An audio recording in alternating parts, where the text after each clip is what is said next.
Amigas y amigos, muy buenas tardes, bienvenidas y bienvenidos, ¿cómo están ustedes? Iniciamos nuevamente un día de trabajo acá en la gran señal nacional de Sonorama. Para mí es una alegría poder conectarme con ustedes una vez más en este programa Adán sin Eva. En breves instantes estaremos iniciando nuestro programa junto a la doctora Elizabeth Montenegro.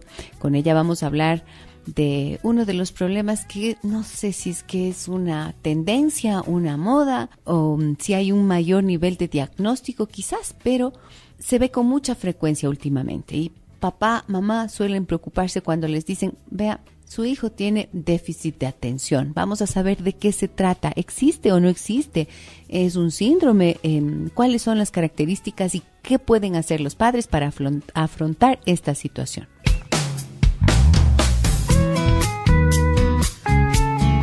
La doctora Elizabeth Montenegro, psicóloga educativa, me acompaña ya en esta tarde, amigas y amigos, y junto a ella vamos a responder las preguntas que ustedes tengan sobre el tema de hoy. Déficit de atención, pero además disfemia en los niños y niñas. ¿Qué será esto?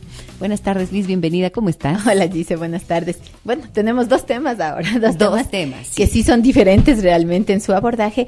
Y empecemos por el primero, por el que tal vez les preocupa más a los padres. Sí, porque fíjate que precisamente este tema lo estamos poniendo porque ha habido algunas comunicaciones que nos llegan al correo electrónico y me preguntan, me dicen, ¿qué hacemos con esto? Deme algunas pautas, dicen, para saber cómo manejar, si es que ya existe un diagnóstico, pero a mí me gustaría que empecemos desde el concepto e identificando cuáles son las características del déficit de atención. Partamos diciendo que en primera instancia la gente y el común de las personas lo conoce más bien como hiperactividad. Uh-huh. El déficit de atención viene como después, pero en realidad no es así.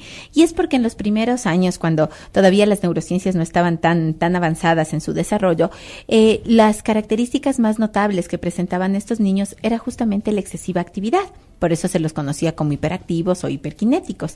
Pero a medida que los estudios del cerebro, sobre todo, fueron avanzando, los neurocientíficos se dieron cuenta de que no era específicamente la condición de la excesiva actividad la que marcaba esta situación, sino que era en realidad un problema de atención, que era la base, y que podía venir acompañado o no de la hiperactividad. Entonces, al ser una serie de condiciones las que el niño tenía que cumplir para decir que tiene déficit de atención o hiperactividad o con hiperactividad o no, entonces se lo denominó como un síndrome. Y de ahí es que se lo denomina como el síndrome de déficit atencional o el desorden de déficit de atención con las siglas en inglés DDA, ¿no? Uh-huh.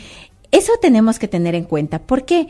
Porque entonces estamos hablando de que la hiperactividad es una manifestación más de una dificultad mucho más compleja en el niño, que es justamente la dificultad para poder centrar su atención en las tareas determinadas. Ok, dificultad para centrar la atención, o sea, déficit, ¿no es cierto? Me falta una posibilidad de prestar atención.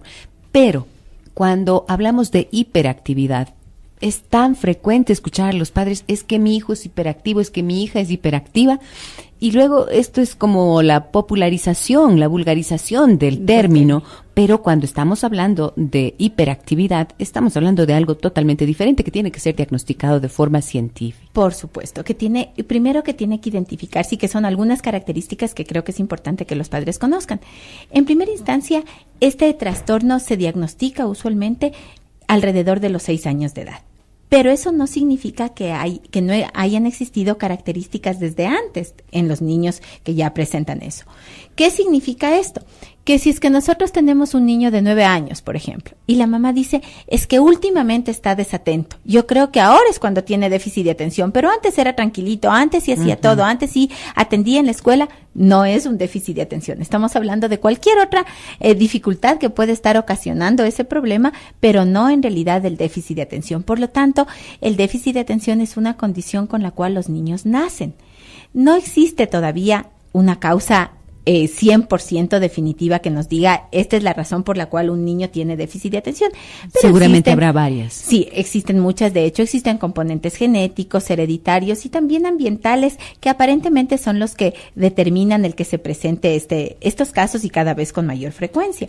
Otra de las características es que en estos niños el problema para centrar su atención es un problema que está en todos los ámbitos. Es decir, no es un problema selectivo. No es que solo en la escuela desatiende y en la casa y en los juegos está totalmente concentrado.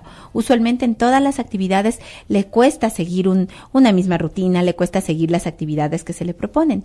Tienden a tener conductas bastante impulsivas y tienden a tener a veces también conductas de excesiva actividad. Entonces, la desatención, la impulsividad y la hiperactividad, con varias características dentro de estos 3 grandes grupos, son los indicadores que nos pueden llevar a determinar que es un posible déficit de atención. Y además tenemos que tener en cuenta que todos esos síntomas deben estar presentes por lo menos durante 6 meses. Es decir, que no es que es hoy, mañana o un mes y ya puedo diagnosticarlo, sino que en realidad tiene que haber una historia de ese tipo de conductas. De acuerdo. Ahora, si es que se trata de identificar la imposibilidad de mantener la atención, ¿hay un tiempo, unos indicadores, por ejemplo, del tiempo que un niño puede prestarle atención, digamos, a la lectura, o a la explicación que hace un maestro, o a la conversación que mantiene con sus padres, o a un juego que tenga que tener mayor concentración? ¿Qué indicadores tendríamos que tener en cuenta? Si nosotros hablamos de niños de la edad preescolar, hasta el primero, de pronto inclusive hasta el segundo de básica, pero en el primero sobre todo, el tiempo máximo de trabajo de un niño son 5 minutos. Y si nosotros pensamos en las actividades que ellos tienen, en realidad 5 minutos el niño tendrá que estar concentrado realmente en una actividad. ¿Qué significa el concentrarse? Significa que habrá muchos otros estímulos que estén alrededor, pero él ha focalizado su atención en la tarea específicamente y no dejará a pesar del entorno. Exactamente, y no dejará que esos otros estímulos externos le distraigan de esa tarea. Uh-huh. A medida que va avanzando el tiempo, podremos hablar de 10, 15 minutos. Una persona adulta usualmente puede estar realmente concentrada 25 minutos. Es decir, ese es el tiempo que podríamos hablar máximo de atención. Pero la atención es como una pila que se va cargando, o más bien como la batería del celular, que se va descargando y hay que volverla a cargar. Eso no significa que solo 25 minutos y no puedo concentrarme más, sino que tendré que hacer otra actividad diferente que me permitirá recargar nuevamente esa batería que decíamos y volver a centrarse en la actividad. Explicado esta primera parte, amigas y amigos, ustedes tienen ya claridad en cuál es el tema que estamos abordando hoy. Déficit de atención, con eso hemos empezado y han escuchado a la doctora Elizabeth Montenegro, que es nuestra invitada. Voy a la pausa comercial, regreso con ella. Ya tengo una consulta acá en Facebook donde ustedes me encuentran como Giselle Echeverría Castro.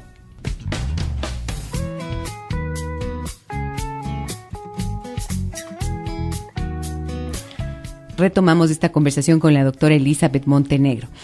Quisiera que me explicaras una cosa. Cuando hablabas de la hiperactividad, uh-huh. Entendía que se pensaba antes que por este exceso de actividad, entonces era que a un chico, a una chica le costaba concentrarse, ¿no es cierto? Uh-huh. Pero dices que no, que en realidad puede haber otras causas. Entre esas mencionaste factores que pueden ser hereditarios.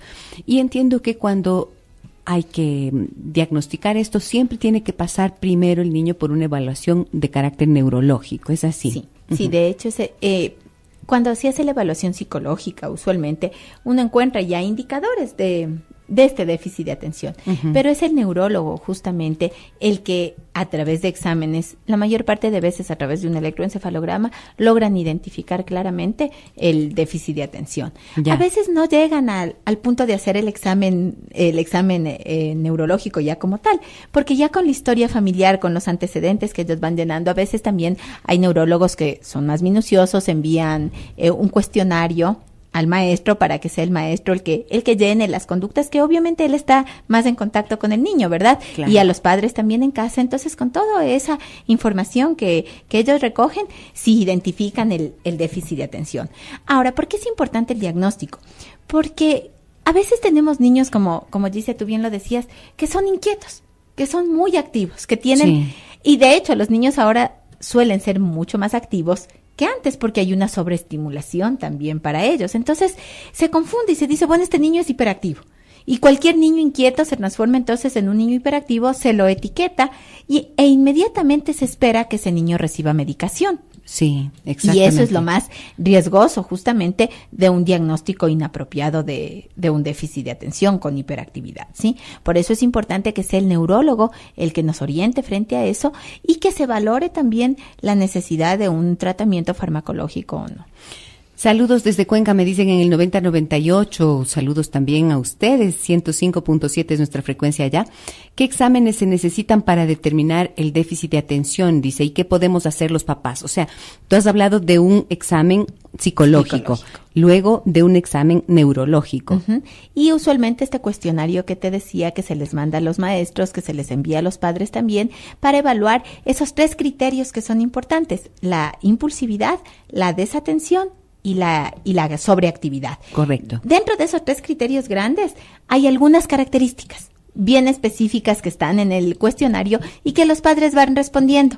Sí o no, con cuánta frecuencia, siempre, a veces nunca, y que en función de eso, esa escala se llama escala Conners, y que en función de eso uno ya tiene como un panorama más claro de si realmente el niño está presentando esta sintomatología. Ahora, estos exámenes, ¿quién va a notar primero los síntomas iniciales? En las aulas de clase, ¿no es cierto? Los profesores son los primeros que identifican este tipo de situación. Eso iba a decir justamente. Ajá. Hay rasgos ya desde que los niños son bebés, por ejemplo, no duermen mucho, les cuesta comer, son como muy irritables todo el tiempo, nunca juegan a algo y lo terminan, sino que dejan las cosas siempre a medias. Pero en casa a veces eso se confunde con mal manejo.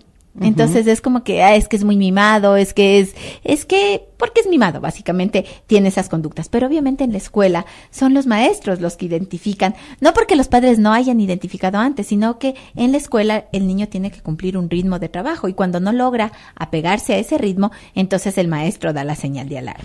Ok, si es que no se diagnostica, uno de los riesgos también es que sean estigmatizados, ¿no es cierto? Supuesto. Solamente pensando en que es malcriado, no presta atención. O sea, yo podría haber sido diagnosticada. Ahora, si es que hubiera sido por falta de atención, pero es la inquietud nada más. Pero fíjate que esto es bien importante porque no siempre el déficit de atención viene asociado a hiperactividad. Uh-huh. Hay niños que solamente presentan déficit de atención y no tienen hiperactividad. Entonces, estos niños son los niños que están como en las nubes, que están volando siempre, que se distraen con cualquier cosa, pero no necesariamente tienen que ser hiperactivos en el sentido completo de la palabra de tener ese excesivo movimiento. Entonces, estos niños a veces pasan justamente por eso, por desatentos, por a mí me habrían diagnosticado de hiperactividad entonces. Por descuidados justamente, y claro, también se los estigmatiza por un mal diagnóstico. Uh-huh. Fíjate que a mí muchas veces en la consulta me ha tocado identificar niños de 11, 12 años que recién en ese momento, porque obviamente la exigencia de séptimo, de octavo de básica es mayor, que los padres descubren recién en ese momento que su hijo tenía déficit de atención y en los años anteriores no es que no se presentaban los síntomas, pero no se los identificaron. Ahora, tú hablaste de algo muy importante, el avance en el estudio del cerebro, ¿no es cierto? Uh-huh. La neurociencia, este desarrollo que ha tenido últimamente permite tener toda esta claridad. Pero, ¿qué pasa con la cantidad de personas que antes de que esto supiera la ciencia tenían esta circunstancia? ¿O es que recién ahora, debido a factores de carácter social, ambiental, como mencionabas antes, se ve más? No, fíjate que sí. Los estudios muestran que ahora este tipo de alteración es mucho más frecuente que lo que se observaba en años anteriores. Uh-huh. En décadas inclusive anteriores sí existía antes, pero ahora nosotros estamos hablando de un promedio de 2 niños en un aula de 25 a 30 alumnos que presentan déficit de atención. Entonces, realmente la incidencia es sumamente alta y obedece. Si es que hace unos 10 años atrás lo relacionábamos solamente con factores hereditarios, sobre todo hereditarios genéticos, ahora hay un gran peso de los factores ambientales. Entonces, hablábamos de esa sobreestimulación justamente que puede derivar en niños así. Quiero preguntarle a la doctora Elizabeth Montenegro si esa sobreestimulación, por ejemplo, está dada por el consumo de televisión, la exposición de los niños a la televisión y ahora a los aparatos tecnológicos, a los electrónicos, videojuegos, por ejemplo, pueden de alguna manera sobreestimular al niño y generar esta situación.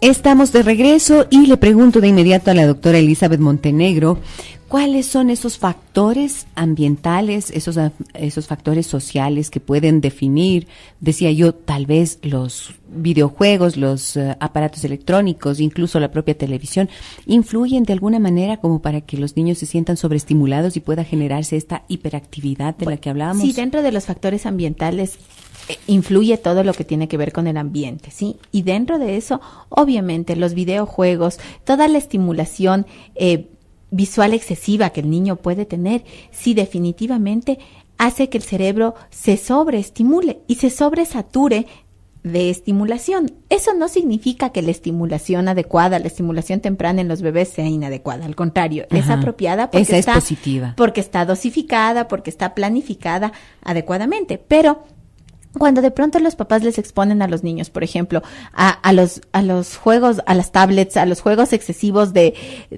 tanta acción en donde ellos están solamente centrados en esos estímulos que varían todo el tiempo, que son los juegos de video, el niño no logra en realidad desarrollar un proceso de atención, de focalización de atención, no logra desarrollar buenos hábitos de concentración y claro, su cerebro se sobresatura. Entonces, al final lo que el cerebro hace es aprender una manera inadecuada de atender frente a una manera positiva que podría ser una estimulación correcta, ¿no? Uh-huh. Y claro, y ese es uno de los factores también por los cuales encontramos niños que les cuesta mucho centrar su atención, sobre todo en el ámbito escolar, y en otro tipo de actividades se concentran de una mejor manera, porque en realidad no han aprendido a mantener periodos regulares de concentración. Antonio me dice en Facebook, gracias, tengo 2 casos en mi casa, aunque están con medicamento y sí que es un problema serio. Y tengo acá en el correo electrónico adancineva@sonorama.com.es. Me dicen, estimada doctora, Freddy me dice, mi hijo fue detectado con el síndrome de TDAH en bajo nivel y es medicado con gamalate y nootropil. Sin embargo, que mi hijo es un buen estudiante y muy cariñoso, pero sí muy inquieto y conversón.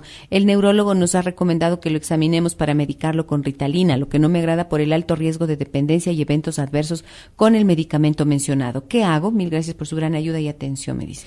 Bueno, cuando el neurólogo, cuando los médicos identifican que es necesario incluir en el niño un tratamiento farmacológico, tenemos que tener en claro que ese no es el único tratamiento que el médico suele recomendar. Yeah. Asociado al tratamiento farmacológico, el niño debe tener un tratamiento psicológico y pedagógico también.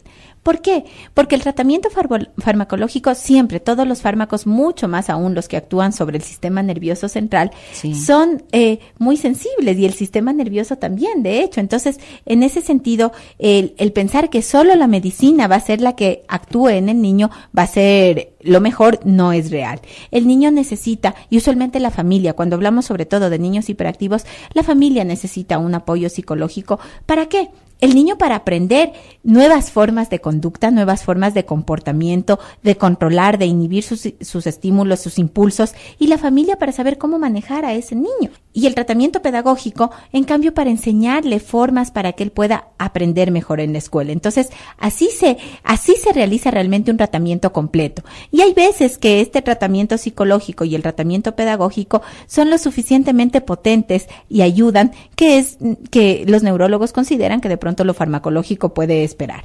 Ahora, esto significa que los padres tienen que encontrar estrategias, ¿no es cierto?, para apoyar al niño y sobre todo empezar por comprender el problema, porque muchas veces hay mucha impaciencia, especialmente en papá y en mamá, ¿no es cierto? Se angustian mucho de ver que al niño se le dificulta mantener la atención, que si es que tiene esta expresión de ser impulsivo. Por ejemplo, todavía más aún se va a pensar que es malcriado y entonces se castiga. ¿Y esto qué genera en el niño? Esto genera una conducta cada vez más recurrente en el niño, porque por un lado el niño sufre, porque cuando los padres dicen yo ya hablé con él y él me promete que va a portarse bien, me promete que va a hacer bien las cosas, que no se va a olvidar los cuadernos, que no va a perder los útiles y demás, dice, pero a los 5 minutos ya volvió a comportarse mal. Entonces el niño sufre porque realmente es algo que sobrepasa todas las buenas intenciones que él puede tener y todas las capacidades que puede él tratar de poner en juego para poder controlarse. Entonces, en ese sentido, sufre por un lado, eso hace que la conducta se vuelva a veces asociada a otro tipo de reacciones, por ejemplo, rebeldía, un quemimportismo. A veces están tan acostumbrados a que les castiguen porque es como que lo cotidiano en ellos, que llega un rato en que ya no les importa. Entonces los papás dicen, pero es que ya no le importa nada, le quito la tele, le quito la computadora, le quito todo lo que nos imaginemos que le gusta, y ya ni eso le afecta. Claro, porque estamos reforzando negativamente una conducta que tendría que ser reforzada de otra manera. Entonces sí, evitar el castigo va a ser importante, y para eso los papás necesitan una orientación. A ver, ¿cómo manejo? Los programas de modificación de conducta en este tipo de niños sirven mucho. Los refuerzos positivos, el retirar la atención cuando él no se está comportando bien, el ayudarle a posponer por tiempos pequeños las necesidades que él tiene, le va ayudando a controlar y a manejarse mejor. Una cosa que me parece súper clave de esto que estás diciendo, Liz, es que el refuerzo positivo quiere decir empezar a decirle al niño que no es un problema, por ejemplo, ¿no es cierto? Claro que sí. Porque el niño se ve a sí mismo como raro, como diferente. Sí se preguntan ellos, ¿por qué yo tengo esto? O le pregunta a alguien, o escucha a alguien, o escucha el diagnóstico, como decías tú antes, se les pone una etiqueta y desde allí él mismo empieza a verse como si fuera un ser extraño y raro de otro planeta. Y dos cosas importantes. Cuando hablamos de refuerzo positivo no estamos hablando necesariamente de premios, porque a veces pensamos que hay que darle algo, a ver, ¿qué le compro para que se porte bien? No es eso. El refuerzo positivo es justamente uno de los ejemplos, el que tú ponías, el decirle lo estás haciendo bien, hoy veo que has trabajado mejor. Son formas de valorar esos esfuerzos que él está teniendo. Y por otro lado, a veces le hacemos sentir tan problemático al niño, sí, que el niño empieza a utilizar esta condición que puede tener como una excusa frente a todo. A mí me ha pasado muchas veces que los niños dicen, es que como yo tengo déficit de atención, es que como yo tengo hiperactividad, es decir, ellos ya se asumen que por tener como poseedores de algo, ya no pueden solucionar un problema, o ya no pueden comportarse bien, o ya no pueden aprender simplemente. Entonces hay que irles despojando de eso y hacerles ver que sí, es una condición que está con ellos, pero que ellos pueden aprender a manejar eso, que tal vez el camino es más complicado que para otros, que es más difícil posiblemente el aprender, por ejemplo, a controlar sus impulsos, pero que sí lo pueden hacer. Televisión, juegos, videojuegos, aparatos electrónicos, ¿significan una sobreestimulación? Sí, en exceso obviamente sí, y lamentablemente vemos a nuestros niños ahora que están bombardeados de ese tipo de estímulos y eso significa una sobreestimulación. Con los niños que son hiperactivos, con los niños, inclusive con aquellos que de pronto no tienen un síndrome de déficit atencional, pero que sí están muy inquietos, es recomendable hacerles gastar esa energía, como a través de las actividades deportivas, no sentándolos en una televisión o teniéndoles encerrados en la casa, que salgan, que jueguen, que griten, que descarguen esa batería que está sobrecargada y ustedes van a ver cómo inmediatamente después, si es que nos toca empezar a trabajar con ellos las tareas, su disposición va a estar mucho mejor.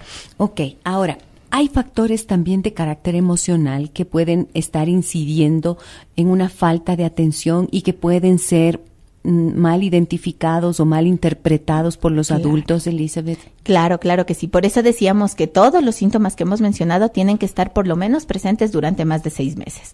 Pero sí tenemos niños, pensemos niños que viven en su casa situaciones de conflicto, que ve que sus papás están en discusiones o que de pronto han hablado de separarse y demás.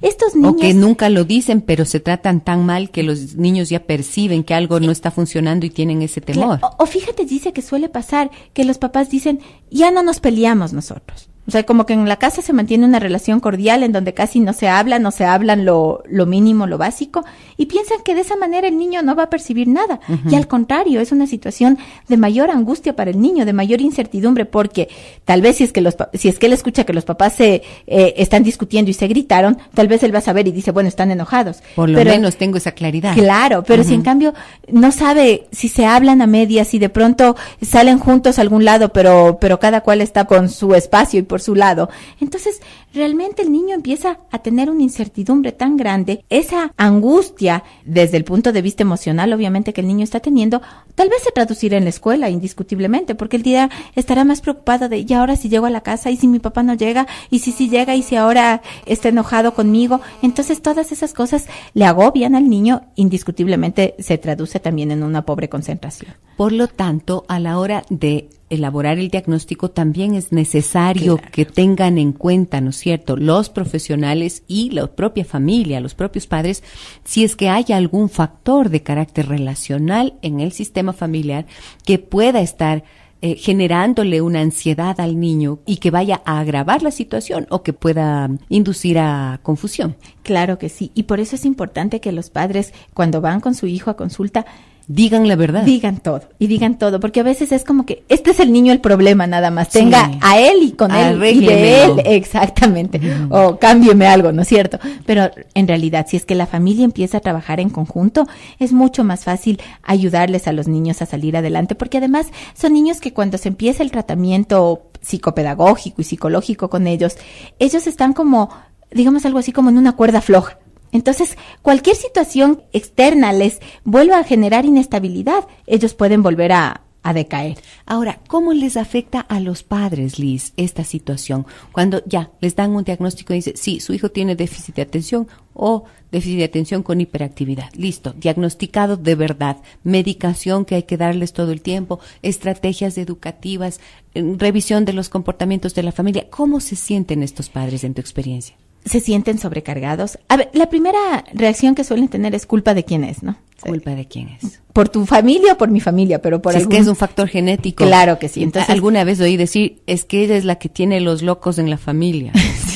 Y esto no se trata de que nadie está loco. Claro que sí, eso encuentras en primer lugar. Y claro, y después la carga, ¿no? El hecho de sentir, a mí me ha pasado papás que suelen decir, es que siempre ha sido demandante. Y esa palabra es bien fuerte realmente. ¿Qué significa demandante? El niño, el hecho de decir refiriéndose al niño, de que requería más atención, de que requería mucha de pronto atención, ¿no? Entonces, en ese sentido, para los papás es necesario también un espacio en donde ellas puedan descargar esa atención que tienen. Tal vez turnándose las responsabilidades, porque a veces la mamá es la que asume todo y de paso, ¿no? Le dices que además tú le malcrías. Entonces, no es solamente ese hecho. A ver, si con la mamá no puede hacer los deberes bien porque tienen ya una relación muy conflictiva, entonces puede ser papá el que tome la posta o viceversa. Y de esa manera van ayudando a que mejore la dinámica familiar. Si la dinámica familiar mejora, es mucho más fácil sacarle al niño adelante. Qué bien que mencionas esto, porque estoy pensando mientras te escuchaba, cuando el niño deja de verse como un problema y pasa a ser un problema que tiene la familia, ¿no es cierto? Ya son varios para tratar de resolverlo, en lugar de que uno solo, en este caso el niño, sea el que carga con el peso de la etiqueta y que los padres vean esto como una carga. Yo creo que hay que ver siempre las cosas como circunstancias de la vida que hay que resolver, ¿no es cierto? Y no quedarse quietos, buscar la ayuda necesaria y si sienten que no les está haciendo bien o no les está funcionando lo que buscaron, seguir buscando hasta que logren encontrar lo adecuado. Pero eso significa, dice, tener paciencia también. Exacto. Sí, porque a veces cuando tú dices esto justamente, de pronto hay papás que has trabajado una semana, 2 semanas con el chico y te debe pasar. Y es como que, ¿y qué pasa? No veo cambios. Y hay cambios, de hecho, pero ellos quieren como la otra cara de la moneda. Entonces, sí, es una situación de paciencia, es una situación de perseverancia sobre todo, y de juntos como familia empezar a empujar a ese niño a buscar la solución. Yo creo que también ahí va a ser bueno poder verbalizarlo, ¿no es cierto, Liz? Que los padres puedan hablar con el niño y decir, ¿sabes qué, mi corazón? Desde que tenemos esta situación, yo sí me siento cansado, sí estoy cansada y he tenido poca paciencia. Decir esto le alivia al niño también. Sí, tú tienes tienes el déficit de atención o tienes la hiperactividad, es verdad, pero esto es algo que se puede superar. Creo que enviar un mensaje positivo y también poder expresar el cansancio y la perturbación que esto puede significar para todos, alivia muchísimo, ¿verdad? Claro, y además le hace también que el niño asuma una responsabilidad, porque a veces los niños se sienten como pelotitas, ¿no? O sea, llega el psicólogo, sale del psicólogo, se va al neurólogo, se va al otro médico. Como el bicho raro. Exactamente, y cuando tú le preguntas, la mayor parte de niños, cuando yo les pregunto, ¿tú sabes para qué viniste acá? Me dicen, no. Les digo, ¿y no le preguntaste a mamá? Me dijo, sí, pero me dijo que íbamos... Que íbamos donde la doctora. Donde la doctora. Inclusive algunos, cuando son más chiquitos, esperan ver un un doctor médico, ¿no? Claro, con bata blanca y demás. Entonces va por ahí el hecho de que si tú le dices al niño, pasa esto, y te va a empezar a pasar estas cosas, porque estamos hablando de todos los niños entienden, y pero si estamos hablando de un niño de 8, de 9 años, mucho más todavía. Y a ver, dime cuando tú sientas que estás más ansioso, por ejemplo, dime cuando estás más impulsivo, para que busquemos una forma de ayudarte. Va a ser más fácil que el niño se alivie también y que asuma, como te decía, la responsabilidad de su condición. Me encanta esto que has dicho ahora, porque significa que hay formas de comunicarnos que siempre van a aliviar el peso, a bajar la tensión, la ansiedad y a entrar en un proceso de trabajar, porque esto es cuestión de acción y de paciencia, acción y paciencia. Por supuesto, todos los procesos son complicados cuando se trata de lidiar con algo que sale de lo que supuestamente es la normalidad, pero creo que también el entender lo que a uno le está pasando le ayuda mucho, ¿cierto? Sí, y el descubrir que si bien es cierto, este niño puede tener esa condición, pero también tiene un montón de posibilidades y de aptitudes que son factibles de desarrollar, y que esa misma condición puede ser el motor que ayude a desarrollar otras potencialidades, y eso es bien importante porque estamos viéndole al niño en todo su conjunto, no solamente por el lado del problema. Eso, el ser humano hermoso que es nuestro hijo más allá de esa situación. Liz, como siempre tan grato es conversar contigo, te agradezco mucho por tus criterios. Me piden en el 9098 un número tuyo de contacto, por favor, ¿nos puedes ayudar? Claro, con mucho gusto. Es el 60-35-020 o el 099-274-8853. Muy bien, tomamos nota y me voy ya, nos vamos ya. Gracias, Liz, por acompañarnos. Gracias, dice a ti. A ustedes también, amigas y amigos, muchísimas gracias por su confianza. Recuerden que hasta el día miércoles vamos a estar al aire y este programa estará fuera del aire hasta que se termine el Mundial. Les doy un abrazo muy grande, soy Giselle Echeverría. Que tengan una muy buena tarde. Hasta mañana.